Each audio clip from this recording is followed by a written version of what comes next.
જય મા બનાસ. તો મિત્રો, આજે આપણા મા બનાસના વીરપુત્ર અને આપણા દીવદરના સરદારપુરના વતની મા બનાસના વીરપુત્ર શ્રી ગણપતજી ઠાકોર સાહેબને ત્યાં આજે મુલાકાત કરી રહ્યા છે. આમ તો મિત્રો કાફી વર્ષોથી અમે ઓળખતા હતા અને ઘનિષ્ઠ મિત્ર, પણ એવું અમે રૂબરૂ તો પહેલી વાર મળ્યા. તો મિત્રો, એમના વડીલો સાથે મળીશું, એમનો આ પરિવાર. મિત્રો, એક વાત એ છે કે જ્યારે કોઈના ઘરે તો એકલો જે માણસ બેઠો હોય, પણ અહીંયા એમના વડીલ છે, એમના પિતાશ્રી, એમના નાના ભાઈ અને એમના નાના ભાઈ, આ ત્રણ ભાઈ હગા ભાઈ. अब मान लो कि આ ત્રણે ભાઈની ઉંમર मान लो 50 વર્ષથી ઉપર છે, લેकिन ભેગા બેઠા છે. તો ભેગાનો મતલબ કે આ કુટુંબમાં હમ છે. પહેલી વાત તો એ પકડો તમે કે આ કુટુંબમાં હમ છે, તારે આ ત્રણ ભાઈ ભેગા બેઠા અને આ ત્રણે ભાઈનો વસ્તાર આજે બેઠા. और બીજી વાત એ છે મિત્રો કે આ એક ઠાકોર સમાજ છે. અમારી સમાજમાં એવો સમય કે ભાઈ પક્ષીઓને ખાતી ભક્ષણ કરતી હતી, એક સમય એવો હતો. અને આ જે વીર પુરુષો જે ભાગવત પકડીને બેસી છે, હે ને, આ પરિવારની અંદર મિત્રો ઠાકોર સમાજમાં ખૂબ ભલું જોવા મળ્યું. એટલે મને ખૂબ ખુશી છે કે મારા સમાજની અંદર આવા પરિવારો છે જે ભાગવત બી ઉપડે છે, જે ભાગવત વંચાય છે આ પરિવારમાં. તો અહીંયા વડીલો સાથે પણ મિત્રો કંઈક જાણશું કે આમાં મિત્રો વિડીયો પણ તાત્પર્ય એ છે કે આવનારી પેઢીમાં કોઈ વીર પુરુષો હારા બી હોય જે સમજી જ્ઞાન લઈ જ્ઞાન આપણા ગંડિયાઓ પાસે હતું, એ લોકો જરૂર ભણશે મિત્રો. બિચારા અંગૂઠા સાફ છે પણ ખૂબ સમજણા છે, હે ને. તો વડીલશ્રીને આપણે પૂછ્યું, અને બાપુ તમારું નામ શું છે? હા, હરચંદજી ઠાકોર, અહીંયા સરદારપુરના વતની છે મિત્રો. અને બાપુ પાસે વાત કરીશું. બાપુ, તમે કોઈ દાડો છેડાની વાડ કાઢી? હા, કોઈ દાડો કાઢી બાપુ? તોય તમે જીવન જીવ્યા? હા, ધોન તમારું ઈ જ થતું, હે ને. કોઈ દાડો એ ખંડિયા એવું સમજતા મિત્રો કે ઝાડખું કપાઈને પાપ લાગે, લેબડો ના કાપતા. વિચાર કરો મિત્રો. અને અત્યારની જનરેશન, ભણેલી ગણેલી જનરેશન, જે વિજ્ઞાનને સમજે છે કે વૃક્ષ હોય તો જ પર્યાવરણ હોય, અને પર્યાવરણ તો વરસાદ હોય અને મોસમ હોય. તો આ ગંડિયા એવું કહેશે કે ભાઈ અમે લેબડો ના કાપતા પાપ લાગે. હવે હા, ભણે માણસો એટલું સમજતા હોય તો ભણેલી જનરેશનને શું કરવાનું કહો? એમના મું પર એક તમાશો છે મિત્રો કે ભણેલી જનરેશન, આ વડીલોને તમે જુઓ, કદી લેબડો ના કાપતા, પાપ લાગે આટલું તો જાણતા જ હતા. અને આ આસ્થાની દ્રષ્ટિએ વૃક્ષને બચાવતા હતા, આસ્થાની દ્રષ્ટિએ, હે ને. એમની પાસે એક આસ્થા છે અને એ વૃક્ષને બચાવતા હતા. પણ આપણે વિજ્ઞાન સમજે છે કે વૃક્ષ હોય તો આપણું સંસાર છે, પર્યાવરણ છે, તો ભાઈ આપણો પરિવાર છે, બરાબર. તો આજની ભણેલી જનરેશનને તમે વિચારો છે. બીજું એમ કે જ્યારે ખેતરની વાડ હતી બાપુ, જેનાથી મોસમ સમતુલિત હતું અને માજો મી મળે, આહાડમાં બાપુ માજો મી મળતો, હે ને. એનું કારણ કે આ વડીલો એટલો સમજે કે ભાઈ પાપ લાગે, વાડ ન કપાય. તો ભગવાનને ખબર છે કે આ ધર્માત્મા ઉસી હોય ને મારા ટેમ ટાઈમ જવું પડશે મારી વાડ જઈને બેઠા, અને જો હું ન જાઉં તો પછી મને પાપ લાગશે. અને અત્યારે આપણે ફેન્સિંગ વાડ કરી છે સૌથી વધારે બનાસકાંઠામાં, તો પાપનો આપણને કોઈ ખબર નથી, પાપ લાગે ન લાગે. આપણે તો હચા કરી છે ઝાડની જડ મૂળમાંથી કાઢી અને હચા કરી છે. તો ભગવાનને ખબર છે કે ખળામાં આવે ને પછી વરવું છે, હે, કે તમે બેઠો, હા, તમે કાપો વાડ શેઢાની અને ત્યારે ખળામાં એટલે વરવું છે, હે ને. તમાકુ બગડી જાય, બાજરી બગડી જાય, જીરું બગડી જાય, હા. અને કે ફડકો છે હજી, હે ને. તમે જુઓ મિત્રો, સમજવા જેવી બે સોખી વાત છે. આ વડીલો કીધું કે પાપ લાગે અમે ઝાડ ન કાપતા, શેઢો ન કાઢતા, અને શેઢારું વળતાય નહીં, સમજના. હા, તો ભગવાનને એ વિચાર્યું છે કે આ વળતા તો મારે ધોરણ બગાડતો નહીં. હા, વાહ, સુપર વાત. અને જી, વાહ વાહ વાહ, વાહ વાહ વાહ, જી, જિંદગી પર નથી બોલ્યા. વાહ પ્રભુ, વાહ, મારી છોકરીની વહુ નહીં. વાહ વાહ વાહ વાહ, અમારા કોઈ ઘરમાં કોઈ જિંદગી ભરાય નહીં. ખૂબ સારું. જ્યાં પુરુષો ભલા હોય તો પછી વહુ ભલી જ હોય. હા, વાહ વાહ વાહ વાહ, ખૂબ સરસ એમ, હે ને. તો આમની પાસેથી વાહ વાહ, સુપર. તો મિત્રો, આ પરિવાર પાસેથી, બાપાનું નામ શું આપણે વડીલનું? નહીં, એમના પપ્પા.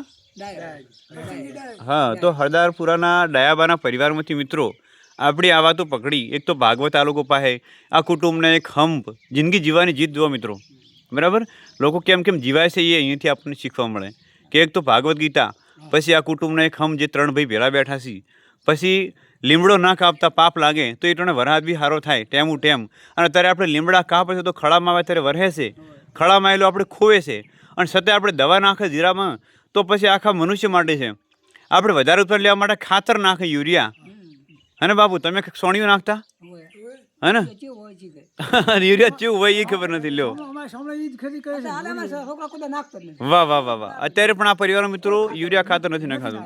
હા ખાલી ગતું ના થાય. હા હા હા માણસને ભાઈ સુધારે છે. હા ખાતર ના નાખતા, જી, પાણીનું ખાતર નાખશું. વાહ, અને જે ખેતી કે છે ઓર્ગેનિક ખેતી હાલે organic. ખૂબ સરસ. તો મિત્રો જુઓ, આ પરિવાર આ ધરતી માતાને પણ માન આપે છે, સન્માન આપે છે. એને વ્યસન નથી આપતી, ના. એને રસાયણ નથી આપતી. આ ધરતી માતાને આ પરિવાર બસાવે છે. આ ધરતી માતા પરિવારની બસાવશે. ગૌમૂત્ર ને આ બધું ભેગું કરીને વાહ વાહ. ઓર્ગેનિક ખેતી કરે છે. organic ખેતી. હા, જીવામૃત. જીવામૃત બનાવી છે. બહુ સરસ. હા હા હા તો કોઈ દાણે નાખતા જ નથી. તો મિત્રો, ક્ષત્રિય સમાજની અંદર શસ્ત્ર અને શાસ્ત્ર બરાબર બે વસ્તુ હોય. તો અહીંયા તમે જો સ્વાધ્યાય પરિવારનો આ પરિવાર છે, સ્વાધ્યાય પરિવાર બરાબર. તો અહીંયા જો યોગેશ્વર ભગવાન છે અને આ આપણા ગણપતજી સાહેબ, તમે બી કહેશો સ્વાધ્યાય વિશે થોડું મોટું, જેથી લોકોના ઉદ્ધાર માટે કહેવાનું છે. આપણો વિડીયો બનાવવાનો તાત્પર્ય લોકોના ઉદ્ધાર છે, આપણું કોઈ દેખાદેખી નહીં. તો આપ બોલો સાહેબ. મા બનાસ વીરપુત્ર ગણપતજી સાહેબ. જય મા બનાસ. જય મા બનાસ. મિત્રોને હું સલાહ સૂચન કરીશ કે હા, અમારા પરિવારમાં જે 4 પેઢીથી કે એટલે કે અમારા વડવાઓથી વડવાઓથી કોઈ પણ જાતનું વ્યસન નથી. વ્યસન નથી. અને ભગવાનના દાદાજીને યોગેશ્વરના કૃપાથી વાહ વાહ વાહ. કોઈ પણ વ્યસન નથી, હા. કોઈ પણ ઝઘડા નથી, ઝઘડા કોઈ નથી. જાતનું કુરિવાજો નથી, કોઈ પણ જાતનું જી.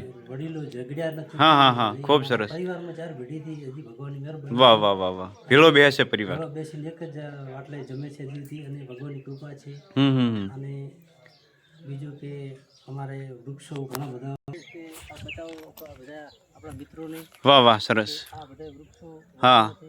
હા હા 4 વીઘા જમીનની અંદર શાબાશ. બધા જ વૃક્ષો છે.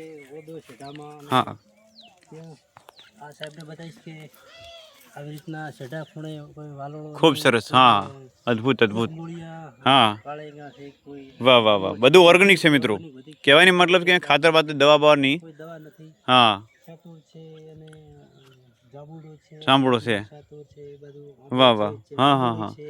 જી. અને પક્ષીઓને ખાવા માટે દેખો મિત્રો, બેસ્ટ ખાવા ચતુર. માટે છે. અને કૂતરાઓ પણ વધારે આવે છે, પક્ષીઓ આવે છે. જી. અને પશુ પક્ષી અને ચકલાઓની માળા પણ બનાવેલા વાહ છે. વાહ, સરસ સરસ. હા હા, ચાલો. તો મિત્રો, આ છે આપણા ગણપતિ સાહેબ. બોલો સાહેબ. હા સાહેબને હું વિનંતી કરીશ કે કેમેરામેન કે આપણું ખેતર બતાવો. હા, આ ઓર્ગેનિક બાજરી છે. ઓર્ગેનિક બાજરી. વાહ, સુપર. કોઈ પણ જાતની દવામાં કે યુરિયા નથી નાખેલું. વાહ વાહ, નીચે ભાગમાં આગળ પણ કેમેરો બતાવો, એ પણ ઓર્ગેનિક છે.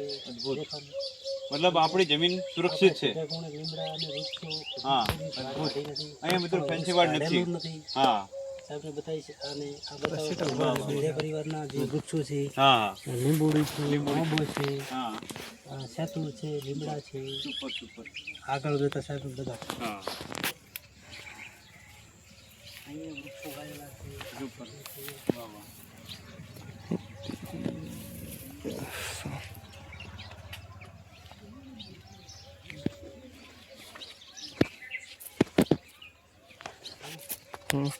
પક્ષીઓ માટે સારું.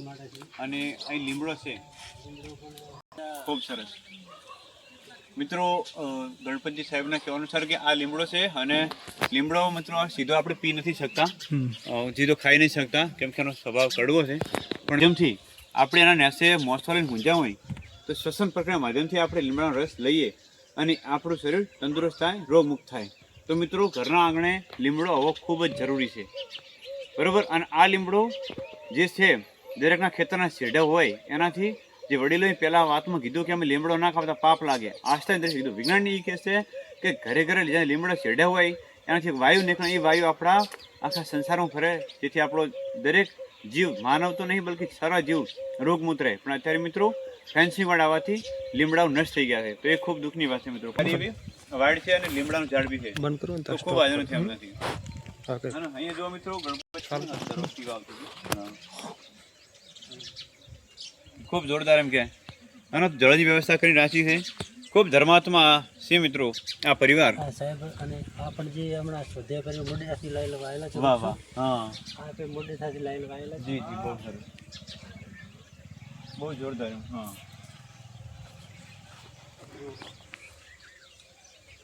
જોરદાર, બહુ મસ્ત. હા, ખૂબ સરસ. હા, બહુ મસ્ત.